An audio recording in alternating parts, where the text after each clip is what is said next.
Bill Shorten now has his leadership team, 2 men, 2 women, 2 from the left, 2 from the right.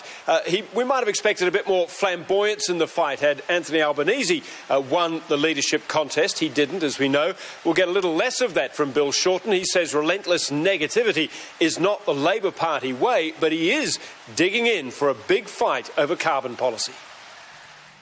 The new Labour front bench, a third of them women. But for the first time in a dozen years, no Julia Gillard, no Kevin Rudd. This is the first step towards us on the journey, the road back to making sure the Labor's competitive at the next election. The torture has passed to a new generation. The new deputy showing the hint of a tear as she remembered her Slovene migrant parents. I don't think that there are many countries in the world where someone whose parents came here but nothing with a suitcase each could ever aspire to being a member of Parliament. But there'll be no gentle sentiments in the fight to protect Labor's most controversial legacy. We are not interested in repealing a price on carbon pollution, full stop.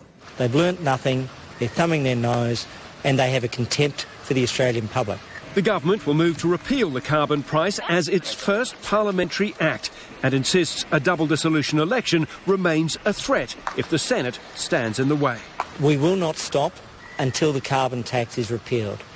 All options are on the table. You look at the pandemonium in the United States when they have budget shutdowns.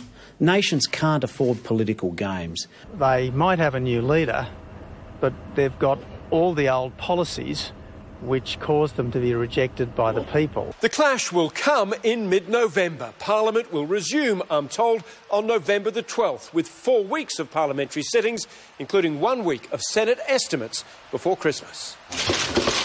Let the games begin. Well, the key fight for Labor in the Senate will be led by Penny Wong, with the old right-wing warrior Stephen Conroy as her deputy. There are some notable changes, notable absences from this Labor Party frontbench team. Not just Kevin Rudd, who chose not to stand. Bob Carr also chose not to stand, as did the former Agriculture Minister Joe Ludwig. Others who missed out, the former Deputy Senate Leader Jacinta Collins, former ministers like Kate Lundy and Warren Snowden. Don't go into politics if you can't stomach a little bit of disappointment.